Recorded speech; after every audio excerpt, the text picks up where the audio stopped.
Olá a todos, tudo bem? Como estamos? Estamos começando hoje o eMasters Cast. É o nosso podcast aqui do grupo eMasters, tá? Do eMasters for Business.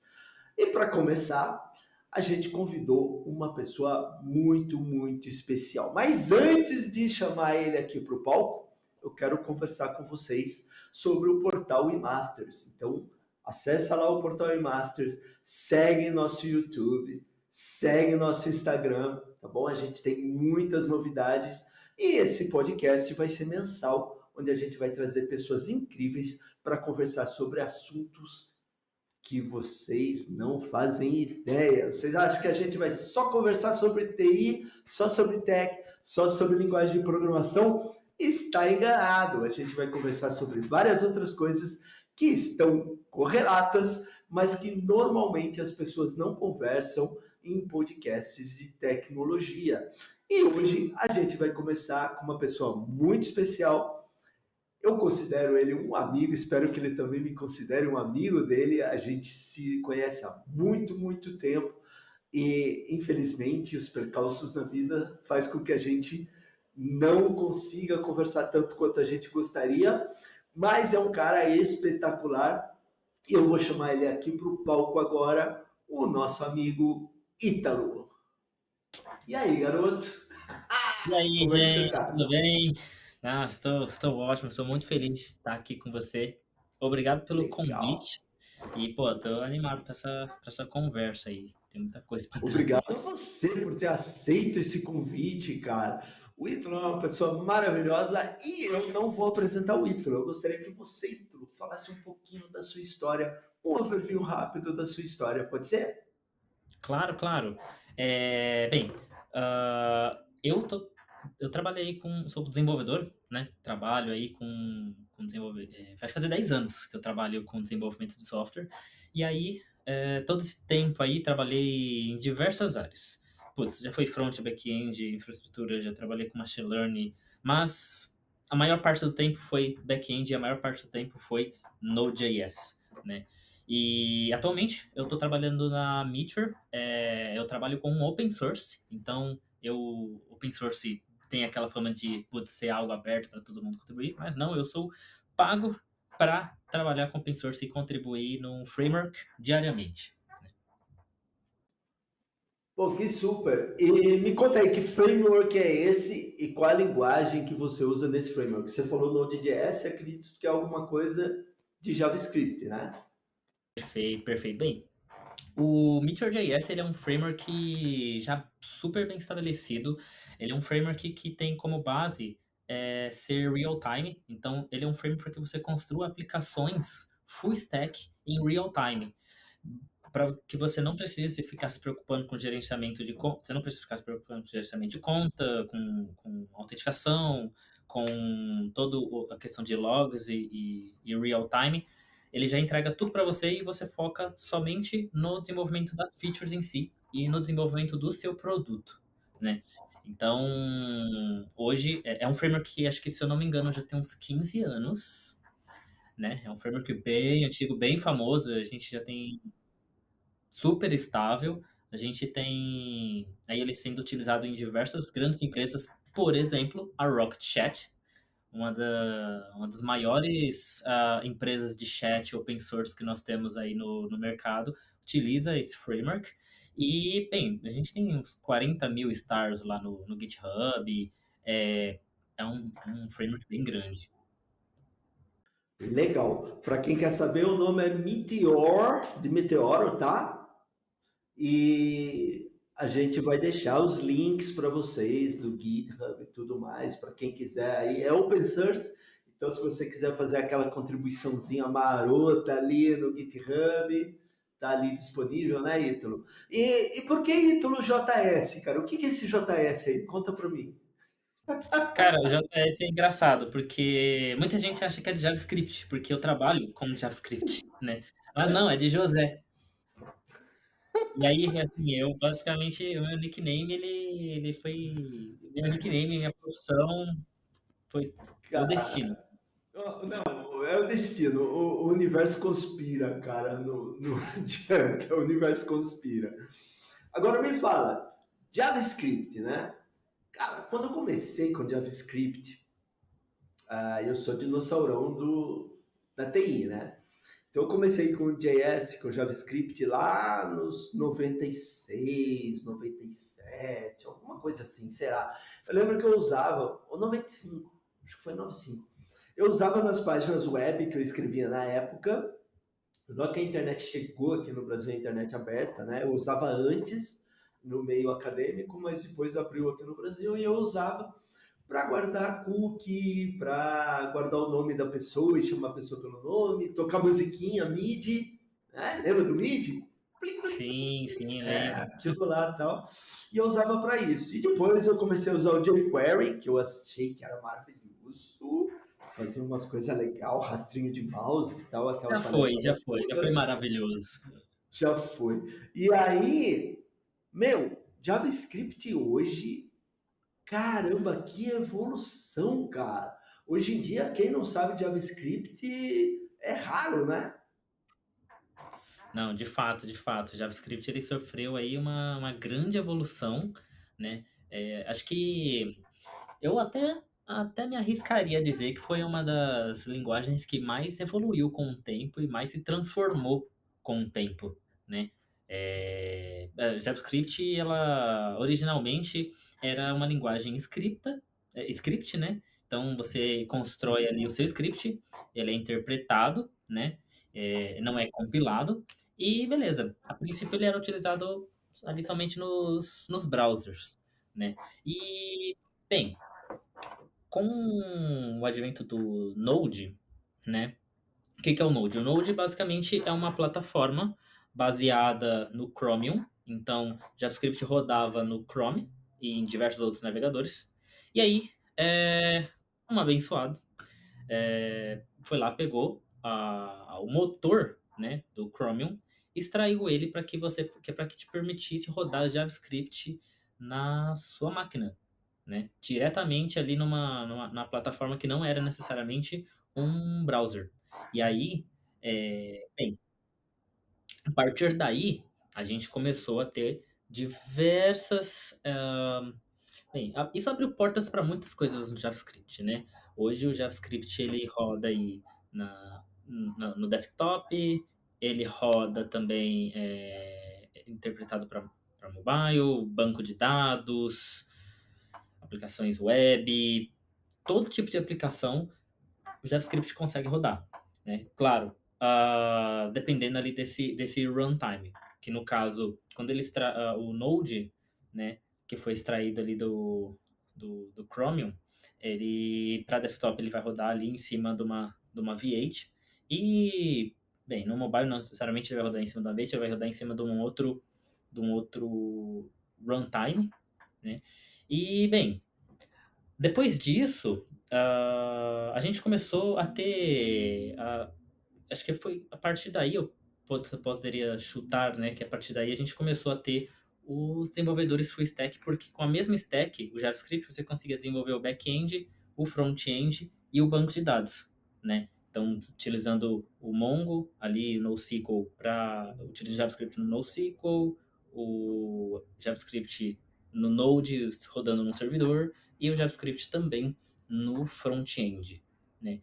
E, bem, depois disso veio aí as especificações ECMAScript para poder deixar a linguagem que antes era, bem, antes não, que ainda é script, mas deixar ela um pouco mais robusta e padronizada, né? Ah, E atualmente a gente está numa onda aí de novos runtimes que interpretam a linguagem JavaScript de uma maneira diferente e que conseguem dar mais velocidade e até habilitar umas outras features para essa linguagem, né? Então, bem, é uma linguagem bem universal. Você pode tá. utilizar tudo em qualquer ambiente e ainda é uma linguagem que está em evolução. Desculpa, não a linguagem em si, mas os runtimes que interpretam essa linguagem, né? E aí elas ainda estão em evolução e ainda tem muito caminho a percorrer em questão de performance, segurança e etc. Você poderia citar alguns desses runtimes, uns dois ou três, só para a Claro, gente se claro. A gente localizar? tem o Node.js, que é o primeiro e mais famoso, né? E depois de muitos anos a gente teve aí o Ban, o Deno, desculpa, na verdade o Deno e depois o Ban, né?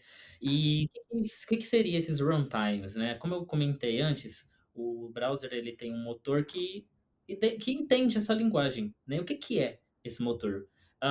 No caso do Chromium, é a V8.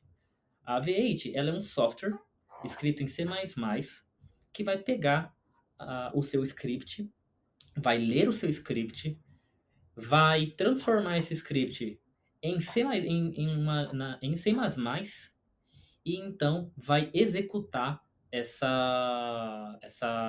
esse comando, né? E aí, no final das contas, você vai ter ali uma aplicação em C++ que está interpretando o seu script a cada milissegundo. Beleza. Isso é o Node. E aí, dado um certo momento, o próprio criador do Node, né, ele decidiu criar um outro runtime alguns anos atrás, chamado Deno, aonde ele é construído em, se eu não me engano, ele é construído em Rust e, bem, mesma pegada, ele pega o seu script, interpreta e executa, né? E aí ele tem um certo ganho de, de performance e tudo mais. E depois disso a gente teve o PAN, que foi construído em uma outra linguagem chamada Zigbee, se eu não me engano, e que, putz, ela é extremamente mais performática do que o Rust. E aí, bem, o BAN ele entrega uma velocidade para a interpretação do JavaScript muito gigantesca. A diferença que a gente tem entre esses runtimes é que, bem, o Node ele é extremamente estável e ele é open source, né? Então você tem ali um desenvolvimento um pouco mais lento, um desenvolvimento que ele não tem necessariamente uma orientação comercial, o que é ótimo, e você tem uma segurança maior por se tratar de algo ah, da comunidade, né? E bem, a gente tem o Deno, que ele é uma corporação, né?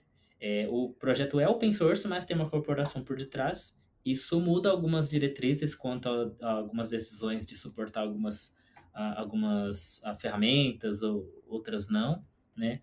Mas até então o Deno ele também está bem estável. Ele tem uma boa compatibilidade com o Node. O que que isso quer dizer? Algumas coisas que você escreve em JavaScript e roda no Node talvez não funcione escrevendo o mesmo JavaScript no Deno, porque ambos vão interpretar o seu JavaScript diferente. E o BAN que nós temos atualmente, ah, segundo o que eu vejo bastante aí na comunidade, ainda não é um framework estável para produção, mas ele é extremamente rápido, ele tem uma promessa aí de ser algo realmente revolucionário no mundo do JavaScript. Mas ele ainda não tem uma boa compatibilidade com o que tem com o Node original. Tá. Então vamos lá. Node estável, o ban não estável, e o do meio, desculpa, esqueci o nome, Deno, Deno. Deno, tá ali no meio termo ali. Tá estável, não tá tão fora, tá Isso. rodando, só que as velocidades também vai. Eu nunca ouvi falar desse tal de Figp aí, ou whatever. Ele é uma linguagem de baixo nível, e ele vem com a mesma promessa do Rust, né? O Rust, ele é uma linguagem de baixo nível e ele tenta se adequar muito ao... Por que que ele é baixo nível, né? Ele é uma linguagem ali que você não vai ter um gerenciamento automático de memória, você vai ter que gerenciar a memória você mesmo, você vai ter que limpar sua memória, por exemplo, você vai ter que trabalhar com muitas coisas ali, você vai ter que gerenciar algumas coisas do processador. Então, é, bem, ele é um pouco diferente aí das linguagens de alto nível, como JavaScript, C Sharp, Python e outras que a gente tem. Mas O Rust, ele tem uma promessa de entregar a mesma performance do C++, né? Só que com muito menos esforço a nível de código. O C++, se você tem muito trabalho para fazer, é uma linguagem fenomenal, porque ela te entrega uma performance muito absurda, né? Tanto consumo de memória, velocidade e tudo, porém você tem que fazer tudo na mão, né? Então, se você vai criar uma variável, diferente do JavaScript que você só dá lá const var, minha variável é igual a string, não. Mas você tem que reservar um espaço na memória, aí você cria essa variável, armazena esse conteúdo nesse espaço de memória, no endereço da memória, e aí, depois, em algum momento, você vai ter que voltar lá para limpar aquilo, né? Assim, se você for armazenando muitas coisas, você vai ter que fazer o gerenciamento do local físico da memória, né? Não é um local digital da memória, é um local físico.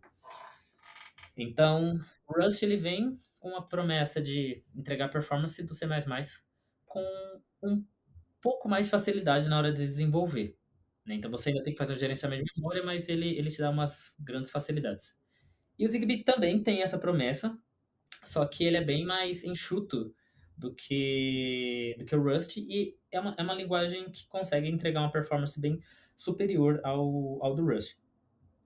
Bem, ele tem uma comunidade menor, ele é mais novo, ele é mais rápido.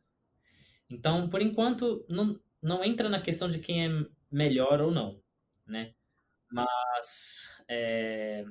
Mas o Rust ele está um pouco mais robusto e tem uma comunidade bem maior por detrás. Então, e aí, bem, o V8, que é o Node, ele é construído em C++, que é o mais rápido de todos, mas por ele ser um projeto muito antigo, ele tem muitas questões estruturais que, além dele gerenciar uma quantidade de casos de uso gigantescas, né, ele acaba tendo uma certa lentidão aí nesse meio do caminho, né? E você trabalhar na performance disso, que é uma coisa que o time do Node ele está trabalhando muito, muito mesmo. Diferença de performance, o Rafael Gonçalves, ele frequentemente posta muito aí sobre os benchmarks do Node e, putz, da versão, sei lá, 17 para 22 é um salto absurdo de performance. Então, os desafios que o Node tem hoje quanto à performance é mais melhorar o que já existe, né? E como o Deno e o Ban, que eles já estão ganhando aí por uma questão da linguagem, de ser mais fácil de desenvolver, eles também estão num cenário muito mais simples que eles estão desenvolvendo do zero. Então, eles estão olhando para o Node, vendo as cagadas que tem no Node e estão reimplementando nos seus runtimes de uma maneira bem mais simples e bem mais rápida, né? Entendi. Vamos lá. Na minha ignorância agora, tá? Vamos lá. Eu vou baixar um nível agora, abaixar o nível de intelecto, tá? Não é de linguagem, não, nem de palavrão. Vou baixar o nível de intelecto agora. Me desculpe por isso. Mas a Não, não, V8 eu poderia não. comparar como uma JVM do Java. É Sim, um você poderia lugar comparar com que uma você joga o JVM. código ali, ela faz tal, tá bom. E aí fica uma pergunta. Eu tenho ouvido falar muito de TypeScript, Sim, TS. O que é o TypeScript, cara? Para mim e para quem tá ouvindo, assistindo aqui, né? O TypeScript, ele é o que do JavaScript? Desculpa a minha ignorância novamente. não, não, Meu Deus. essa é uma ótima pergunta, é uma ótima pergunta. Assim, o JavaScript ele não é tipado, né? Assim como a gente tem o Python aí. E muitas pessoas se incomodam com isso, até que faz um certo sentido, né? Uma linguagem fracamente tipada, ela te traz uma produtividade que é ótima, eu particularmente adoro. Porém, em alguns cenários, né, você pode ter alguns problemas. Por exemplo, você está trabalhando em um projeto extremamente sensível, e você tem um time multidisciplinar com pessoas sêniores, plenos e júniors, né?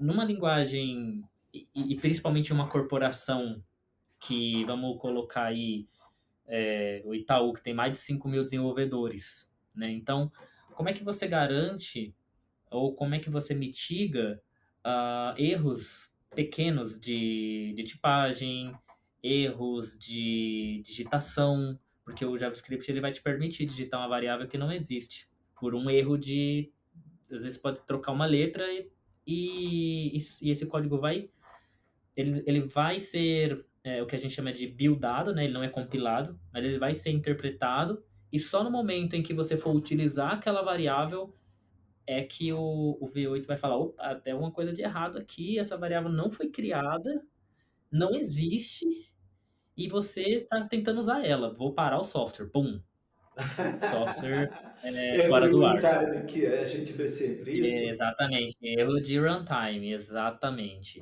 E aí diferente de uma linguagem interpretada e fracamente tipada, né, a gente tem aí as linguagens fortemente tipadas que evitam esse tipo de problema. Então você, um desenvolvedor, geralmente a dinâmica, né, na teoria é bem assim, os desenvolvedores mais sêniores, eles vão criar uma estrutura de projeto, tipagens e patterns que deixam o software mais seguro, né, para que novos contribuintes ou pessoas menos experientes evitem de fazer, de ter algum desses pequenos erros de sintaxe, né?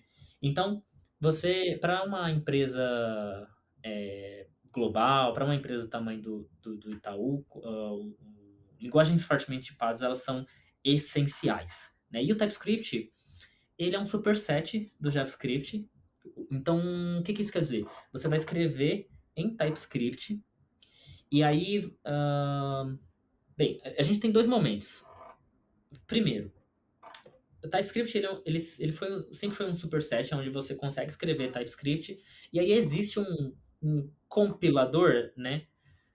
A gente chama de compilador, mas ele tá mais para um transpilador, que ele vai transformar um código em outro código. E compilador é mais transformar um código em binário de fato. Então a gente vai ter ali um transpilador, que a galera chama de compilador, que vai transformar essas tipagens todas, inclusive ele parece muito com C Sharp, ele vai transformar todas essas tipagens em JavaScript. E aí no final você vai ter um, um- uma coisa que se chama um bundle, né? Que você vai ter o seu código JavaScript de fato sendo escrito em JavaScript, só que você nem vai olhar, nem vai dar manutenção. Você basicamente vai pegar aquele resultado que o TypeScript, que o motor do TypeScript te entregou, e aí você vai botar para rodar no Node. E aí esse Node vai pegar esse JavaScript, vai interpretá-lo e vai rodar normal. Então, agora sim, e eu comentei que eram duas fases, né? Isso foi até esse ano aí, se eu não me engano. Mas inclusive eu vou até pedir perdão porque eu não sei em que estado que está isso, mas o time do Node ele já está trabalhando para integrar o TypeScript, a linguagem TypeScript, né, dentro da V8. Por exemplo, o Deno ele já executa TypeScript. E o que eu quero dizer com isso? JavaScript é a linguagem, né? E aí você tem um motor que vai entender esses códigos e vai mandar ou para o C++ ou para o Rust para que eles converta isso em binário e eles executem. Beleza. O TypeScript é a mesma coisa. É uma linguagem ali, só que até então o Node não suportava, o Node não entendia essa sintaxe, né? E aí por isso ele precisava desse processo intermediário. Já o Deno, ele já consegue entender essa linguagem, né? Ele já consegue entender essa forma de escrita dos scripts, e aí ele não precisa passar para JavaScript para passar para o Rust. Ele simplesmente exato, ele só vai direto. E, bem, hoje o Node ele está trabalhando aí para poder integrar o TypeScript dentro do Node. Olha que legal. Porra, fomos a fundo aqui, hein? A gente foi a fundo aqui. História, conhecimento. Não, o cara que tem conhecimento é outra pegada, velho. não adianta. Tem a história, tem o conceito, tem tudo. É diferente. Você achou que você ia ouvir aqui o quê? Que a gente ia falar como fazer uma variável, como fazer um laço for next? Você achou que era isso o nosso papo? Não, nosso papo é muito, muito, muito mais cabeça. E por falar nisso, uma das tendências que eu quero colocar nesse podcast, né? Nessa nossa fase de podcast aqui do eMasters Cast, é sair da caixinha. E um cara que saiu da caixinha legal, e saiu da caixinha mesmo, tá? Foi o Ítalo, que teve uma experiência de nômade digital. Vocês sabem o que é nômade digital? Você que está ouvindo aí, que está assistindo, você sabe o que é o nômade digital, cara? Hum? Ítalo, que é o nômade digital, cara? Cara, nômade digital é basicamente o nômade, né? A pessoa que fica andando e viajando e tudo mais. E digital, ele vem das pessoas que trabalham no meio digital. Então você vive viajando e você trabalha no digital, você trabalha no computador, você trabalha remoto, né? Olha E, só, bem, eu, e como é que começou essa sua história? Que eu lembro quando você falou, comprei a Kombi e tal, não sei o que, eu vou mexer. Você até zoou com o volante, né? Que o volante estava 3 voltas antes de começar a rodar, mas isso é normal a de quem Kombi, já dirigiu Kombi sabe disso, né? Mas como é que foi essa ideia de falar, meu, vou abandonar minha caixinha, que é vou abandonar minha casa aqui, né? Não é bem abandonar, né? sim, Mas vou deixar minha casa aqui, meu conforto aqui, vou pegar o veículo e vou rodar. cara, isso vem, vem depois de uma coisa que é bem frequente aí na área de tecnologia, né? Que é um burnout. Eu trabalhei no meio financeiro, e o meio financeiro, cara, time is money, e eu, eu não tanquei e tive um burnout, fiquei de cama e tudo mais. E aí eu decidi que precisava sair e viver mais a minha vida, né? Minha vida não era só, não precisava ser só trabalhar, porque até então estava sendo só trabalhar. E aí eu fiz uma viagem de nômade por uns 3 meses, assim, sem ser com carro nem nada do tipo. Tive uma experiência sensacional, tudo mais. Voltei para casa e aí eu comecei o projeto da Kombi. Eu vivi, só para resumir um pouquinho, né? Eu morei aí 6 meses numa Kombi, né? Para quem está ouvindo agora. Foram 6 meses que eu saí de São Paulo e fui até o Rio Grande do Norte, dentro de 3 metros quadrados, mais ou menos, eu e minha noiva, né?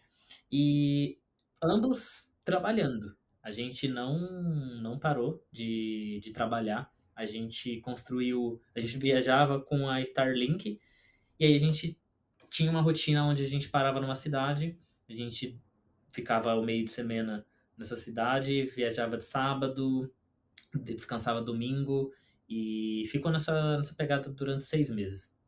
E, bem, cara, foi sensacional, assim, mudou nossas visões de mundo, né? Dentro da área de tecnologia,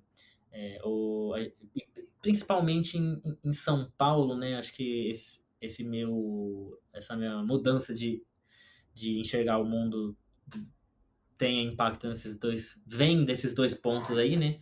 Tecnologia, a bolha de tecnologia em São Paulo, que era que, bem, a minha vida não era só trabalhar, e a, a minha vida não era o meu emprego, né? Então, a minha identidade não era o meu crachá. E aí, durante todo esse tempo, assim, o programador geralmente se relaciona com outros programadores, assim, tem amigos programadores, alguns até casam com outros programadores e tal. E você começa a entrar numa bolha aonde programação é a sua vida e que tecnologia é a sua vida e de que trabalho é a sua vida. E aí, no decorrer dessa viagem foi interessante porque eu pude ver que as pessoas não estão nem aí. Eu conheci muita gente que mal sabia utilizar o celular, né? Então, assim, foi muito legal porque eu tive um choque de identidade, né? Quem era eu por detrás do crachá? Então, isso foi legal até para rever as formas como eu lido com o trabalho, como eu lido com as minhas amizades. Uma coisa que eu vejo muito frequente também dentro do mundo de tecnologia, principalmente no mundo da comunidade, é que tem muita gente que faz amizade para ter contato e mantém as amizades pelo contato e não pela amizade em si, né? Então, o network, né? Exato. E é uma coisa que eu vejo muito, muito, muito. E para ser sincero, é uma coisa um pouco mais pessoal, mas eu acho que eu me deixei levar por isso. E eu tinha o network como uma coisa primordial. Foi algo que realmente ajudou bastante, mas acho que hoje eu vejo isso de uma outra maneira, né? E, bem, consegui trabalhar, foi bem tranquilo, assim. O home office foi primordial, trabalhar em uma empresa que permitia isso, né? E a segurança também foi super tranquilo. Isso foi uma coisa que eu e minha noiva, a gente tinha ficado com bastante medo por estar com equipamentos caros. Computador, a antena da Starlink, e tudo mais. Mas foi bem tranquilo. Geralmente, graças aos programadores também, existe um aplicativo comunitário onde você bota os pontos de dormida. E geralmente, quando a gente chegava nesses pontos, já tinha vários outros motorhomes. Então a gente nunca ficou sozinho, apesar de sempre dormir na rua. Literalmente dormíamos na rua, né? Estacionava na praça e dormia lá. E aí, sim, sim, e putz, é essencial esse aplicativo. Ele fez toda a diferença. E ainda durante esse trajeto, né, eu pude ver, nossa, muita coisa, assim. A vida, ela é muito mais do que trabalhar, né? Literalmente, ah, a gente é ensinado que a vida, o trabalho é a nossa vida e que é por onde a gente vai conquistar as coisas e que é onde a gente vai encontrar nossa felicidade. É, e olha, opa, é uma coisa que realmente a gente entra nessa ilusão facilmente. Eu mesmo, depois de ter voltado dessa viagem, faz um ano, né? Já tô me preparando para a próxima, que vai ser em alguns meses. Você cai nessa rotina e nessa ilusão de que o trabalho é sua vida. Mas estando na estrada, eu lembro um dia que eu olhei para um vendedor de picolé e eu pensei, eu como programador, claramente ganho muito mais do que um vendedor de picolé. Porém, se hoje eu fosse demitido e precisasse ir vender picolé ali, eu acho que eu continuaria feliz justamente por eu estar, né, vivendo aquilo para o qual eu estou trabalhando. Então, a gente trabalha para poder uma hora descansar e uma hora viajar e uma hora curtir a vida, e ali eu já estava curtindo a vida, né? Então, o senso de trabalho caiu absurdamente, assim, o senso de necessidade do trabalho. Ainda é necessário, obviamente, ainda trabalho pra caramba, mas a relação com o trabalho mudou bastante, assim. E acho que é uma coisa que definitivamente eu vou querer pra minha vida inteira, assim. Tanto é que saí de uma Kombi, daqui a uns 2 meses eu vou estar caindo na estrada com um ônibus. Com um ônibus. Olha que super, cara. Você sabe uma coisa pessoal agora aqui, tá? É o sonho da minha esposa e o meu, ter um motorhome. A gente teve num evento ano passado que estava em exposição várias vans, tá? Assim, motorhome pequenos, né? Vans. Não era um ônibus, eram pequenos. E a gente viu o preço, tá? E a gente ficou doido. A gente quase fez uma besteira ali, meu, mas a gente ficou maluco ali. Eu só não entrei nessa ainda porque eu tenho família que eu cuido da família, tal, dos velhinhos, então não tem como eu. É meio complexo. A gente estava conversando até antes de começar aqui que eu tô querendo sair de São Paulo também. Eu tô querendo ir para uma chácara, sei lá, ir para o interior, alguma coisa, porque eu tô nesse lance do. E uma frase que você me falou agora me marcou muito. E eu queria que você falasse um pouquinho mais a respeito disso, porque normalmente a gente vive para trabalhar e a gente não trabalha para viver, né?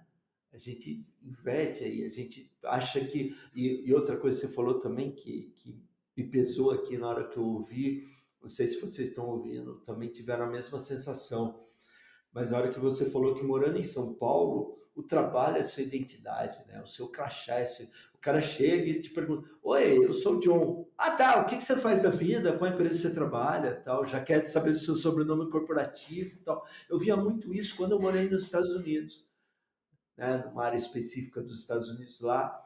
Era muito assim, o cara queria saber seu sobrenome corporativo, com a sua profissão, tal, não sei o que. Ele, não- Cara, eu sou o John, eu sou o Ítalo.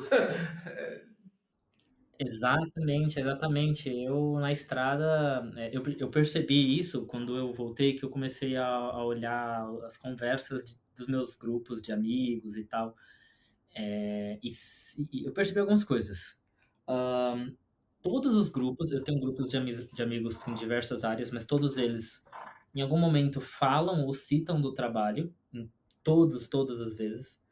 É, e também, especificamente nos programadores, sempre, que os programadores se reúnem, eles falam de código. Isso é impressionante, isso é impressionante.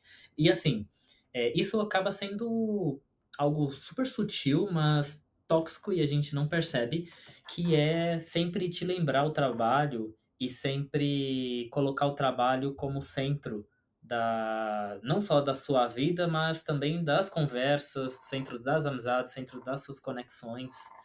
E é algo inevitável. Eu digo inevitável porque depois de eu ter percebido isso, eu já saí de São Paulo e já voltei, 2 vezes e eu caí no mesmo, passou alguns meses, percebi que nossa, eu já estou falando de programação com os meus amigos, eu já estou falando de trabalho com os meus amigos. Então, bem, e na viagem foi algo muito chocante para mim. Como eu falei, né? Eu descobri que eu era muito mais do que o meu crachá e em nenhum momento as pessoas falavam sobre trabalho. Eu nunca soube do que ninguém trabalhava, né? E aí putz, essa é uma coisa que existe dentro como eu falei, né, no começo do podcast, existe dentro de São Paulo, eu não sei como é em outras regiões do Brasil, mas principalmente no meio de programação. Eu tenho certeza que a maioria das pessoas que estão aqui, que tenham um bom network, né, de programadores, sempre que se reúnem com programadores, vão falar de trabalho, né? Isso é uma coisa importante para a gente levar assim, para nossa vida, independente se você vai sair numa Kombi, viajando o Brasil, ou se você vai permanecer aí na sua cidade, vivendo a sua vida normal. É tomar cuidado com o relacionamento que a gente tem com o trabalho. Eu acho que programação é uma coisa tão encantadora que a gente acaba mergulhando de cabeça. Só que eu percebo que a maioria das pessoas ou a maioria dos programadores mergulham de cabeça e não voltam para respirar. Eles mergulham e mergulham e mergulham e mergulham. E aí a gente vê muita gente assim, eu pelo menos vejo bastante na minha bolha de programadores, pessoas que têm depressão, ansiedade, né? No Twitter mesmo a gente vê que isso já virou até piada, né? Então, eu vejo que muitas das coisas que vêm aí dessa ansiedade, vêm dessa depressão, vêm dessa pressão, às vezes nem precisa chegar, né, numa depressão, numa ansiedade, mas eu tenho certeza que muita gente sente uma pressão no meio de programação, porque é uma área que as coisas giram muito rápidas, né? Então, eu vejo que parte de todos esses sentimentos ruins, assim, que os programadores sentem, vem desse mau relacionamento com o trabalho, né? E é uma coisa que definitivamente a maior coisa que eu tirei dessa viagem. E não é uma coisa fácil de fazer, porque eu volto para São Paulo, eu mergulho e eu me afundo no trabalho. É o ambiente, né? É aquele. Eu vi uma vez, eu não sei se foi um story, não sei se foi um vídeo, não sei se foi uma frase, mas é você pegar um peixe que tá doente, tira, trata o peixe e bota no aquário sujo de novo, né? Então esse peixe vai ficar doente novamente. Tem que tirar o peixe, tratar o peixe e colocar no aquário limpo, para que ele possa permanecer sem nenhuma doença. Claro, isso é difícil pra caramba fazer isso na vida real. Mas quando você tem isso em mente, você pelo menos dá um passo em direção a uma vida mais saudável, né? Eu acho que você fica se policiando daí, né? Você fala, putz, deixa eu. Segura as pontas. É o que você falou, que você começou a perceber quando você voltava, que você caía nesse buraco de novo e caía nessa engrenagem outra vez, e na hora que você via, você estava envolvido de novo, só conversando de trabalho e tal. Eu conheço. Minha culpa também, né? Eu também faço isso às vezes de ficar concentrado no trabalho muito tempo, tal, enfim, são coisas Não, que definitivamente. E, às vezes os mas, boletos nos obrigam, às vezes ex- cada um com a sua situação, né? Mas é certo você, esse equilíbrio tem que ter. não, com E certeza. você teve que sair na estrada para isso, né? Teve que Sim, sair da sim, não, bolha para total. você enxergar isso. E isso é uma coisa que a gente tem que ter em mente, porque eu vejo que dentro da área de programação, a gente tem várias coisas que beneficiam esse comportamento. Então você tem aí muitas tecnologias novas lançadas a todo momento, então você tem que estar toda hora atento. Você tem as empresas que estão cada vez exigindo mais, elas exigem tanto que elas nem, diferente de outras áreas, elas nem exigem faculdade. Meu, se você conseguiu estudar aí mais rápido que a faculdade, chega aí que vamos fazer o negócio acontecer. E a idade também, putz, tem o meu líder hoje, ele é bem mais novo que eu, né?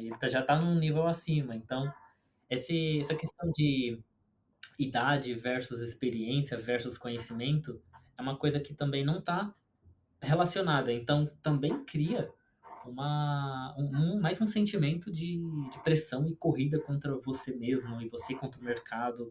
Eu acho que a área de programação ela é fenomenal, mas ela tem esse ponto. E esse ponto favorece muito a você mergulhar nesse mundo de trabalho, estudos, e é um oceano sem fim, né? Quanto mais você mergulhar, mais você vai se afundar. Então, de vez em quando, você tem que voltar, dar uma respirada e mergulhar de novo, né? Mas Deixa assim, eu contar uma. fora isso. Ah, desculpa, por favor. Não, não, vai lá, fora isso. Siga. Toma sua aguinha aí. Não, fora isso, assim, trabalhar na estrada foi algo, ah, foi algo encantador, assim. Você vê que o Brasil realmente ele é gigantesco, que os programadores têm, de fato, muitos benefícios, a área de tecnologia como um todo tem muitos benefícios comparado a qualquer outro tipo de trabalho. Eu acho que e o home office, né, é algo que nem todo mundo aproveita. Então, não precisa também pegar uma Kombi, mas dar uma viajada, trabalhar em outros ambientes, é algo que Pegar uma ele semana no melhora. interior, no hotel, numa fazenda, alguma coisa. Exatamente. São coisas que melhoram a qualidade de vida demais, demais. E poxa, a- a- assim, e fora esse papo reflexivo, né, tem todos os perrengues que eu tive aí nessa viagem, foi super É engraçado. de onde eu queria chegar, é de onde eu queria chegar. Cara, morando em 3 metros quadrados, você com a sua namorada. E daí, cara, como é que era essa pegada? Conta pra mim. Como Cara, é a que parte era do dormir? Como é que era a relacionamento. segurança? Como é que era cansaço? Como é que funcionou a Starlink? Eu tenho uma aqui em casa, eu uso muito pouco ela. Eu queria saber como é que é ela no mundo real mesmo. Você usou a versão 2, né? Não tinha a versão Sim, 3 ainda. Não, a 3 é a pequenininha, né? Não, não, a 3 é a que não tem o motor que movimenta. A 2 é o motor que Ah, tá. movimenta. Isso. A Mini é a pequenininha, que entrou agora no Brasil a 4, né? E a versão 3 é aquela que é mais fininha, mais flat, que você só Tá. abre Não, o então eu suporte embaixo. usei. Entendi. Não, então eu usei a versão 2 mesmo. A versão 2, né? E é. Cara, a Starlink ela é sensacional. Ela funciona em todos os lugares com uma condição, né? O céu, não o céu, mas o seu redor, o 360, ele tem que estar livre. E quando eu digo livre, é um poste, já começa a, a oscilar. Então ele tem que ser 100% livre. Você tem uma árvore, talvez nem pegue, mas também quando o céu está de fato livre, aí ele vai pegar. Você vai ter. Eu tinha 400 megabytes de download. O upload eu não tô lembrando, mas assim, ele era super estável, super estável. A minha noiva ela fazia reuniões o dia todo. Eu tinha uma dinâmica de trabalho que não tinha reuniões, era mais desenvolvimento, mas super tranquilo, super tranquilo. E eu usava a gente e todos os outros motorhomes ao redor, que a gente chegava, compartilhava a senha com todo mundo. O mundo do motorhome, cara, é uma comunidade extremamente unida, extremamente unida. Assim, você chega, você faz amizade com o pessoal, já te recebe, já fala onde tem vaga, já fala onde tem água, já fala onde tem banheiro, já fala onde tem eletricidade, já fala tudo, né? E a gente tinha uma Kombi com uma placa solar, uma bateria, né? Então a gente tinha uma autonomia para um dia inteiro, diferente do ônibus, que agora a gente vai ter autonomia para uma semana, que vai ser ótimo. Uma semana sem sol e sem lugar para pegar água. Então vai ser fenomenal. Vai dar para explorar uns lugares bem legais. E aí, assim, ele dava super conta de tudo. E aí, no trabalho, bem, a gente, por estar com o pessoal do motorhome, a gente se sentia muito seguro. Tanto é que a gente trabalhava de portas abertas, eu trabalhava com um MacBook, que é um computador super caro, e você não fica dando bandeira aí na rua com um computador desse, a não ser que você De seja num repente eles vão na café. Starbucks em São Paulo. Exato. Então, assim, era bem tranquilo. Eu trabalhava de portas abertas, até porque a Kombi é uma lata, né? Então ela esquenta que é uma beleza.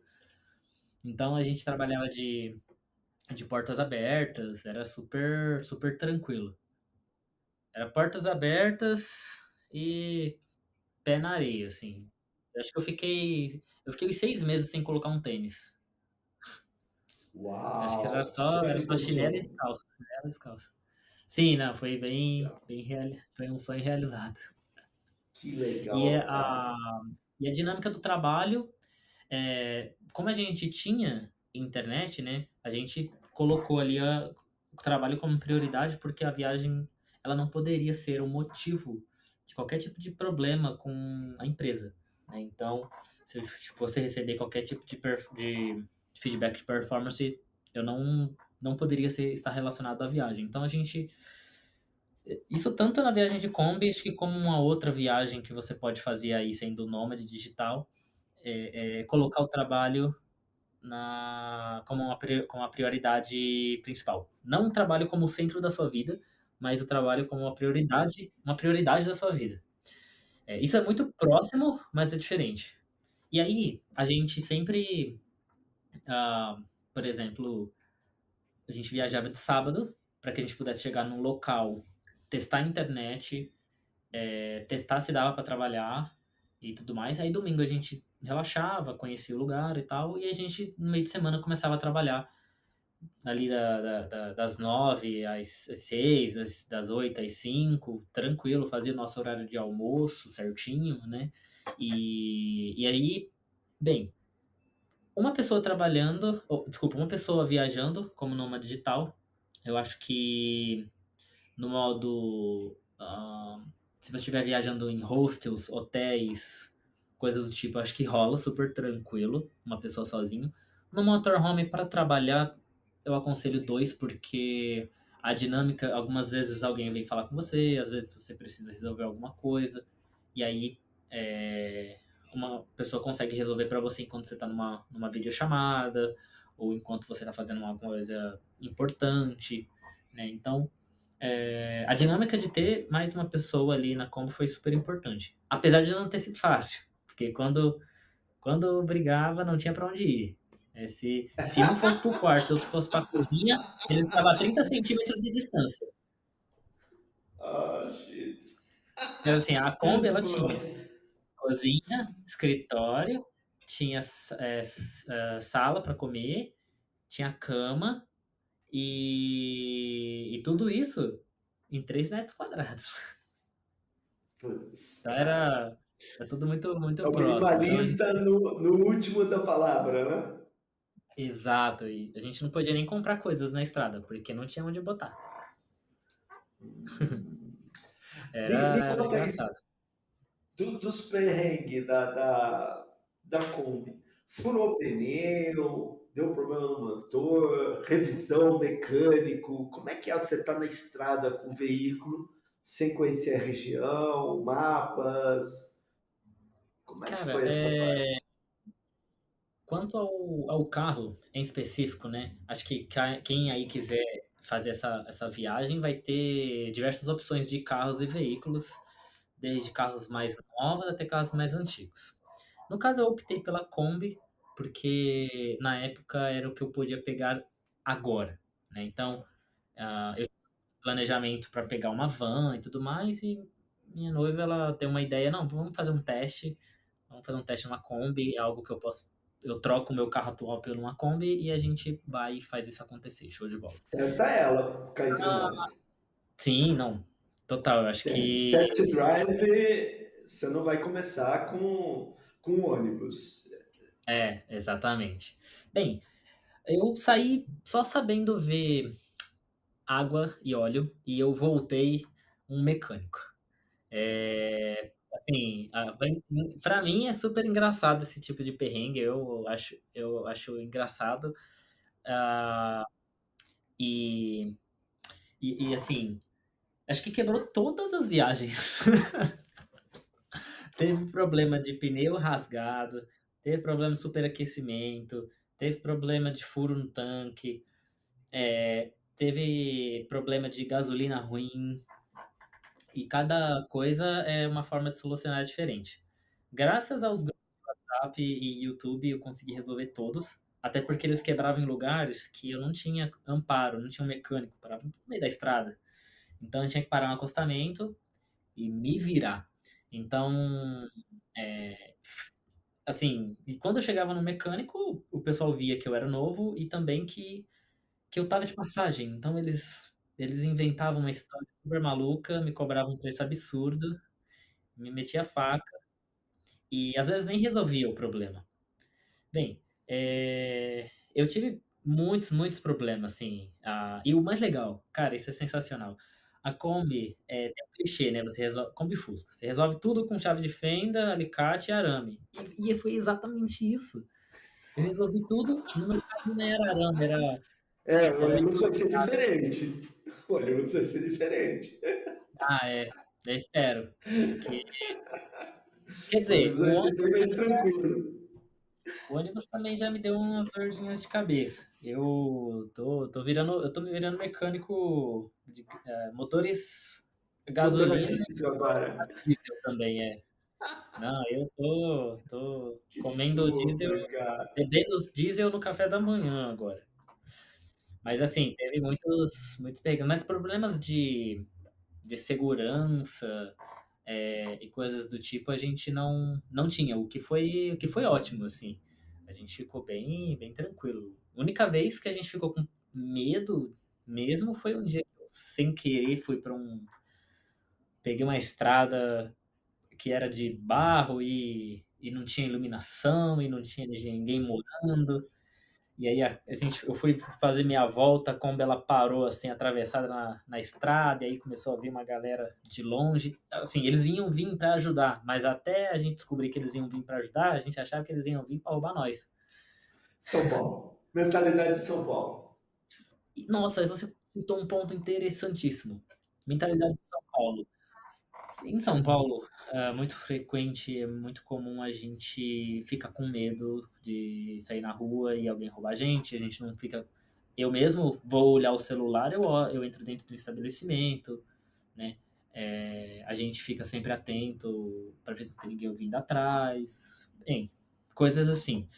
E se uma pessoa te oferece ajuda em São Paulo, eu mesmo fico cabreiro assim até de alguém vir me pedir informação, né?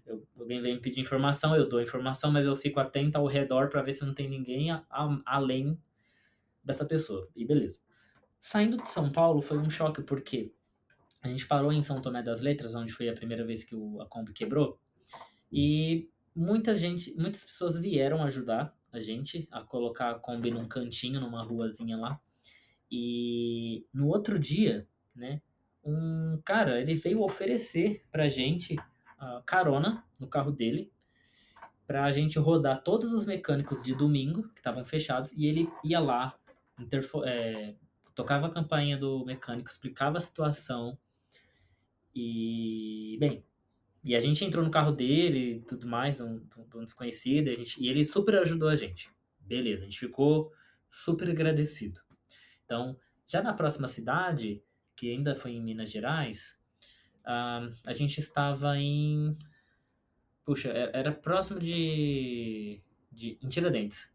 A gente estava próximo de estacionar, a gente ia estacionar num lugar proibido sem querer, que eu não tinha visto a placa. Aí veio um rapaz de bike e falou: Cara, me segue, que eu sei onde tem um lugar bom pra você estacionar. Ele não falou o nome dele, ele não se apresentou, ele só falou isso.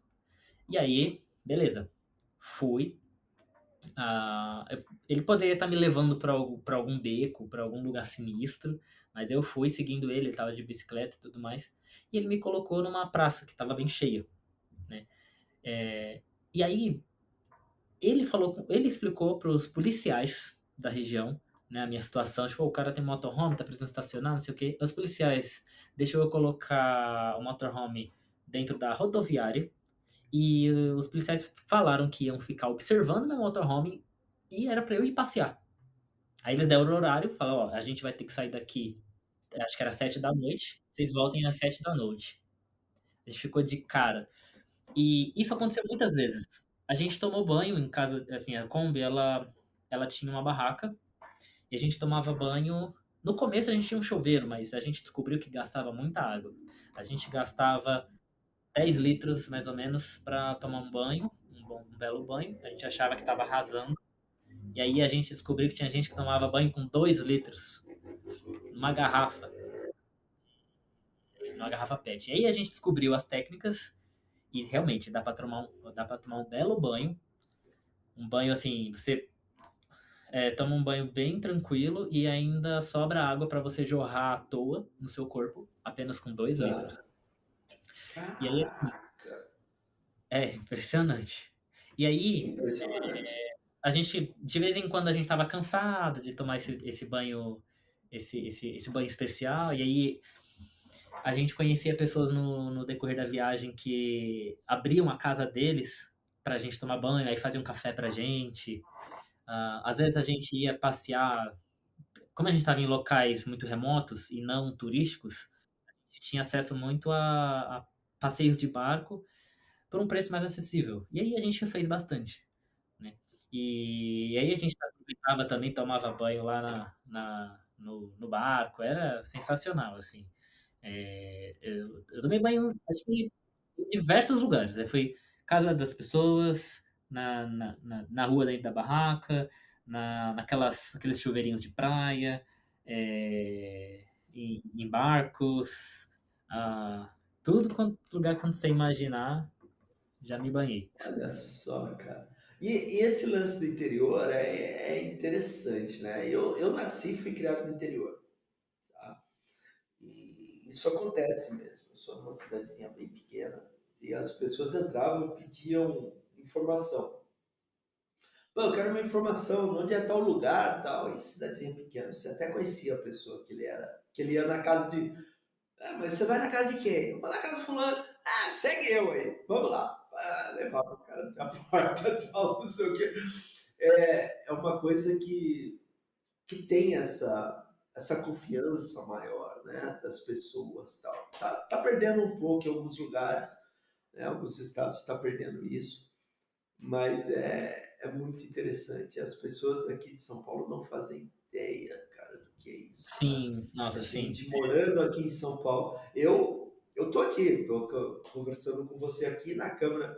Do meu lado tem um monitor com as câmeras de segurança, tem um monitor que fica o dia inteiro só aberto em câmera de segurança. Tenho outras coisas para me defender aqui caso for necessário, porque a gente não confia em ninguém, cara. Sim, sim, não, Tipo, a exato. partir desse horário agora, são quase 8 horas da noite que a gente está gravando aqui.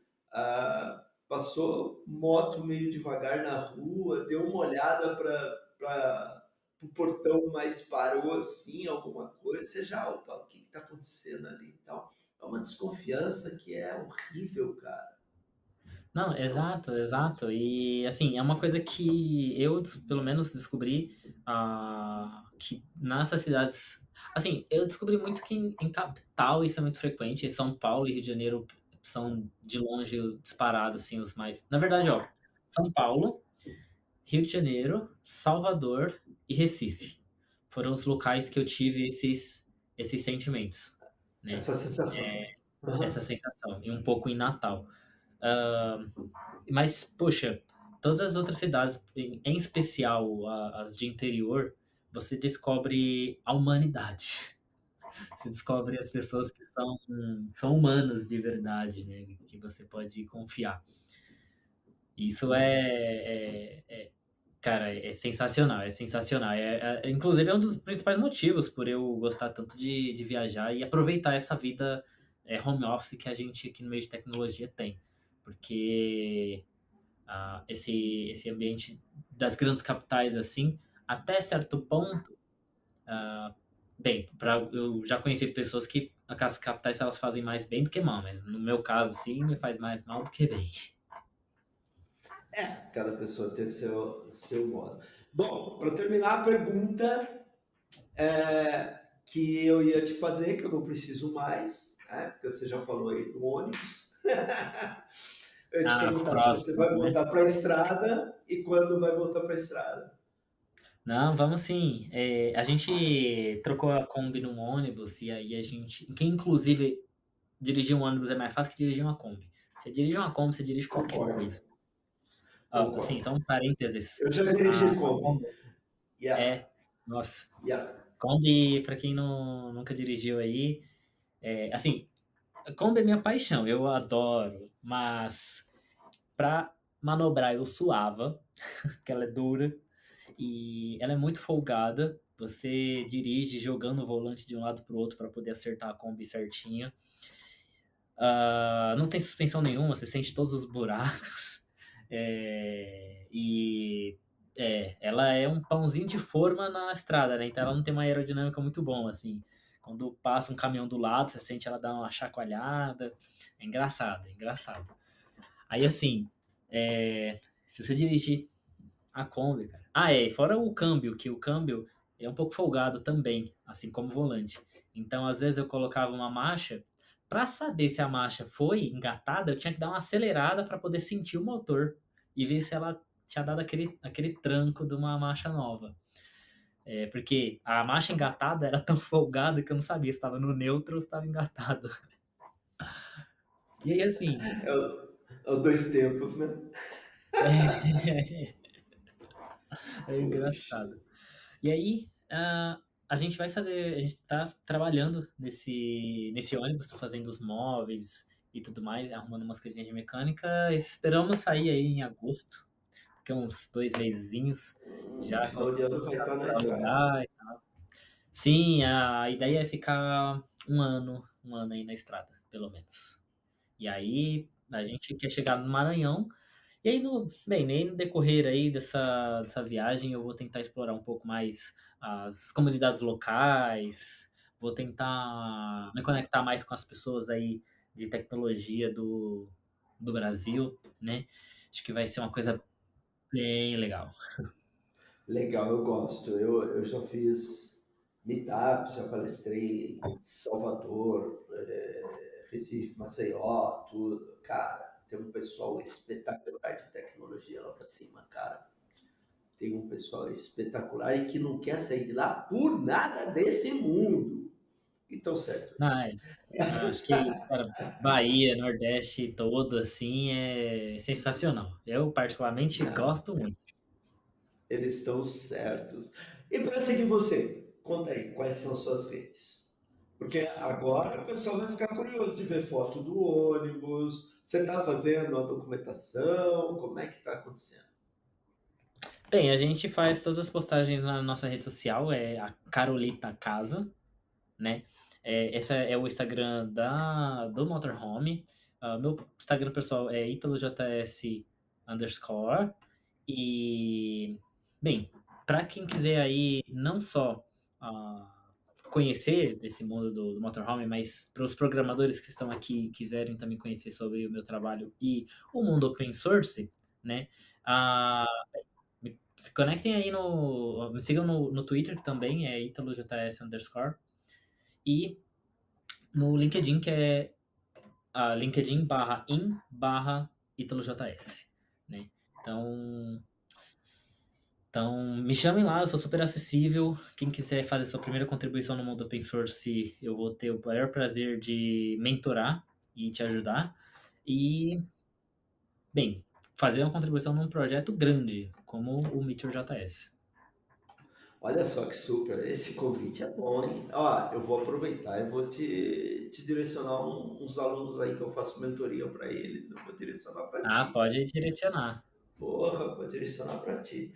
E pro pessoal que aí tá, pô, eu perdi aí, vou ter que voltar a ouvir de novo, vai estar na descrição. Todos os links que a gente falou aqui, tá? Que o Italo falou, vai estar todos na descrição. É só olhar ali e clicar e vamos ver a história e vamos seguir de perto as viagens, os perrengues e as partes Total. boas de ser um nômade digital.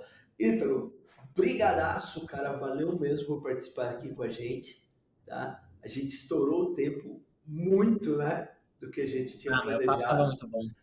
mas não tem. Se deixar, fica mais umas 2 horas aqui conversando. Então é isso.